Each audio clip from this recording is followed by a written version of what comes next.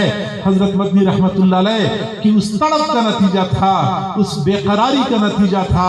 حضرت مدنی رحمت اللہ علیہ پیدا ہوئے ہندوستان میں، پلے بڑے ہندوستان میں، شادی ہوئی ہندوستان میں، خیش قبیلہ ہندوستان میں، وفات پائی ہندوستان میں، دفن ہوئی ہندوستان میں، لیکن آج بھی بر صغیر پاک و ہند میں جس کونے میں کوئی بندہ حضرت مدنی کا نام لیتا ہے پتہ چلتا ہے کہ اس سے مراد حضرت مولانا حسین احمد مدنی رحمت اللہ علیہ نسبت ہوتی ہے۔ کیسے بندے کے ساتھ جڑ جاتی ہے تڑپ، بے قراری۔ چاہیے کہ ہم بھی اپنے دلوں میں اس طرح بے قراری پیدا کرنے کی کوشش کریں۔ معزز سامعین، اللہ رب العزت سے محبت کرنے والوں نے حج کے موقع پہ محبت کی وہ داستانیں رقم کر رکھی ہیں کہ دنیا اس کی نظیر پیش نہیں کر سکتی۔ حضرت مالک بن دینار رحمت اللہ علیہ فرماتے ہیں گرمیوں کا موسم تھا، دوپہر کا وقت تھا، شدت کی دھوپ پڑ رہی تھی، چلچلاتی دھوپ میں اپنے شہر سے باہر چلا گیا، مجھے کچھ کام کرنا تھا۔ میں نے کیا دیکھا کہ ریت کے ریگستانوں میں ایک راستے سے ایک بندہ ہے جو دونوں پاؤں سے معذور ہے، زمین پہ گھسٹتا ہوا چل رہا ہے۔ ریت اتنی گرم تھی کہ ننگے پاؤں بندہ اس پہ چل نہیں سکتا تھا۔ وہ بندہ پیروں سے معذور زمین پہ گھسٹتا ہوا جا رہا تھا۔ میں حیران ہو گیا، اس بندے کا توازن ٹھیک نہیں ہے، یہ بندہ کوئی پاگل نظر آتا ہے۔ میں وہیں پہ قریب کھڑا ہو گیا، وہ بندہ گھسٹتے گھسٹتے میرے قریب آیا، اس نے مجھے سلام کیا، میں نے سلام کا جواب دیا۔ میں نے کہا اللہ کے بندے اس شدید گرمی میں آپ کہاں جا رہے ہیں؟ اس نے مجھے کہا میں بیت اللہ کا حج کرنے کے لیے جا رہا ہوں۔ میں نے پوچھا کہاں سے چل پڑے ہیں؟ اس نے کہا خراسان سے چلا ہوا ہوں اور بیت اللہ کے لیے جاتا ہوں۔ میں نے کہا حج کرنے میں تو ابھی 6 مہینے باقی ہیں۔ کہنے لگا جی ہاں، حج کے وقت میں تو ابھی 6 مہینے باقی ہیں، لیکن آپ دیکھ تو رہے ہیں کہ میری رفتار بھی تو کافی سست ہے، پہنچتے پہنچتے مجھے 6 مہینے تو لگ ہی جائیں گے، اس لیے میں نے پہلے سے سفر شروع کر دیا ہے۔ فرماتے ہیں میں نے اس بندے سے کہا کہ آپ ایسا کریں کہ میرے پاس ٹھہر جائیں، حج کے ایام قریب آئیں گے، میں آپ کے لیے سواری کا انتظام کر لوں گا، آپ سواری پہ سوار ہو کے حج کر لیں گے۔ اس نے کہا کہ مالک بن دینار میں تو آپ کو بڑا سمجھدار سمجھتا تھا، لیکن آپ تو غیر سمجھدار ثابت ہو گئے۔ جب کوئی نافرمان غلام اپنے آقا کو منانے کے لیے جاتا ہے تو سواری پہ سوار ہو کے اچھا لگتا ہے یا پیدل عاجزی کے ساتھ چلتے ہوئے اچھا لگتا ہے؟ فرماتے ہیں اس نوجوان نے ایسی بات کہی کہ مجھے لاجواب کر دیا۔ پھر میں نے اس نوجوان سے کہا اچھا اللہ کے بندے ایسا کر لو، سخت دھوپ پڑ رہی ہے، شدید گرمی پڑ رہی ہے، آپ تھوڑی دیر کے لیے میرے پاس ٹھہر جائیں، دوپہر کا وقت گزر جائے، ظہر کے بعد تھوڑا سا موسم اچھا ہو جائے گا، پھر دوبارہ اپنا سفر شروع کر دیں۔ کہنے لگا مالک بن دینار میرے پاس وقت تھوڑا ہے، ایسا نہ ہو مجھے راستے میں دیر ہو جائے اور میں بیت اللہ کا حج نہ کر سکوں، رہ جاؤں۔ فرماتے ہیں یہ اس نے کہا، مجھے سلام کیا اور پھر گھسٹتے ہوئے اپنا سفر شروع کیا۔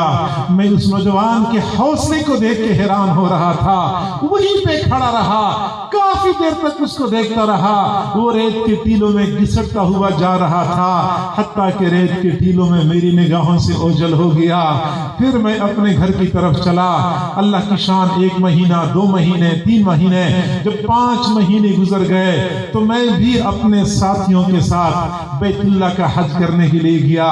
بیت اللہ کے حج کے ہم نے تمام مناسک ادا کر لیے، ہم نے طواف بھی کر لیا، سعی بھی کر لی، مینا، مزدلفہ، عرفات کے مناسک بھی مکمل کر لیے۔ اور جس دن مینا میں شیطان کو کنکریاں مار کے لوگ قربانیاں کر رہے تھے، اس وقت مینا کے میدان میں میں نے دیکھا ایک جگہ پہ بہت سارے لوگ جمع تھے۔ میں نے لوگوں سے پوچھا یہ مجمع کیوں لگا ہوا ہے؟ لوگ لوگ یہاں پہ کیا کر رہے ہیں؟ مجھے لوگوں نے بتایا کہ مجمع کے بیچ میں ایک نوجوان ہے جو دونوں ٹانگوں سے معذور ہے، اس کی آنکھیں بند ہیں، وہ اپنے پروردگار کے ساتھ عجیب و غریب انداز میں محو گفتگو ہے۔ سارے لوگ اس کی گفتگو سننے کے لیے کھڑے ہیں اور گفتگو سن رہے ہیں۔ فرماتے ہیں میں نے لوگوں کے درمیان میں سے راستہ بنایا، میں نے کہا میں دیکھ لوں یہ کون نوجوان ہے۔ جب مجمع کے بیچ میں پہنچ گیا، میں نے دیکھا وہی نوجوان ہے جس کو میں نے آج سے 6 مہینے پہلے اپنے شہر کے قریب دیکھا تھا۔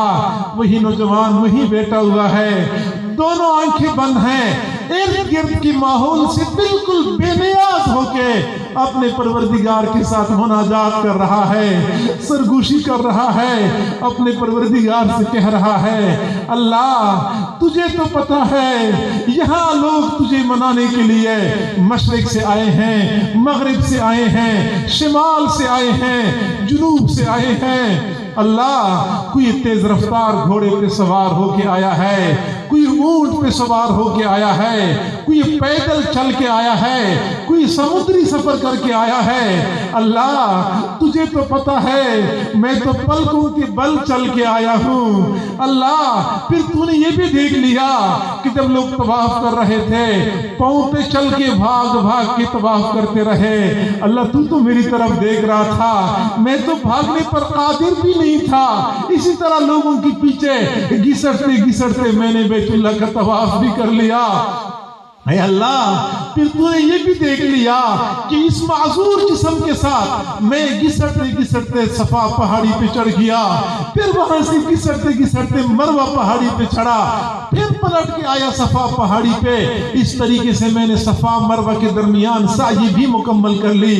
اللہ تو نے یہ بھی دیکھ لیا کہ جب لوگ مزدلفہ کے میدان میں تیزی کے ساتھ چل رہے تھے، میں اکیلے لوگوں کے پیچھے پیچھے گھسٹتا ہوا جا رہا تھا۔ لوگ عرفات کے میدان میں پہنچے، میں بھی پیچھے گھسٹتا ہوا چلا گیا۔ میں نے آج شیطان کو کنکریاں مار کے شیطان سے بیزاری کا اظہار بھی کر لیا۔ اللہ میں نے تمام مناسک ادا کر لیے۔ اس وقت لوگ قربانی کر رہے ہیں، کوئی بیل ذبح کر رہا ہے، کوئی مینڈا ذبح کر رہا ہے، کوئی بکرا ذبح کر رہا ہے۔ اللہ تو دیکھ رہا ہے کہ میرے پاس اپنی معذور اور ناتواں جان کے علاوہ کوئی اور چیز موجود نہیں ہے جس کی قربانی میں پیش کر لوں۔ اللہ اپنی ناتوان جان کی قربانی میں پیش کر رہا ہوں، میری قربانی قبول فرما لیجئے۔ اس نوجوان نے یہ کہا اور ایک چیخ ماری اور وہی پہ زمین پہ گر پڑا۔ حضرت مالک بن دینار رحمت اللہ علیہ فرماتے ہیں میں بھاگتا ہوا گیا اور میں نے اس کو اٹھانے کی کوشش کی، لیکن دیکھا روح پرواز کر چکی تھی۔ اللہ رب العزت نے اس نوجوان کی قربانی قبول کی تھی۔ ایسی ہی عشاق ہوا کرتے ہیں، عشاق نے ایسی داستانیں رقم کر رکھی ہیں۔ ہمیں بھی چاہیے کہ ہم بھی دل میں ایسی تڑپ رکھیں، ایسی محبت رکھیں۔ حاجی حضرات جب حج پہ جاتے ہیں ایک تو ان سے دعاؤں کی درخواست کرنی ہوتی ہے کہ ہمارے لیے دعا کریں، دوسرا یہ کہ محبت کا تقاضا یہ ہے اپنے محبوب صلی اللہ علیہ وسلم کی خدمت میں سلام کا ہدیہ بھیجا کریں۔ یقیناً عشق اور محبت کا یہی تقاضا ہے۔ مدینہ پاک کے اے رہروان پاک نفس، مدینہ پاک کے اے رہروان پاک نفس، حضور پاک سے میرا سلام کہہ دینا۔ جب حضور کی خدمت میں سلام ہو جائے تو یا رسول سے میرا سلام کہہ دینا۔ وہاں سے ہٹ کے ذرا جانب قدم بڑھ کر امیر ناطق کے حق کو سلام کہہ دینا۔ نبی کے روضہ اقدس پہ رہتے ہیں جو ملک، انہیں بھی شوق و ادب سے سلام کہہ دینا۔ مدینہ پاک کی گلیوں میں جب ہو تیرا گزر، نبی کے نقش قدم کو سلام کہہ دینا۔ مدینہ پاک میں جو خوش نصیب رہتے ہیں وہ سب حبیب ہیں، سب سے سلام کہہ دینا۔ سگے حرم سی بھی کہنا ندیم کہتا تھا، سگے حرم سی بھی میرا سلام کہہ دینا۔ اللہ تعالی ہم سب کو حرمین شریفین کی حاضری بار بار نصیب فرمائے۔ وآخر دعوانا ان الحمدللہ رب العالمین۔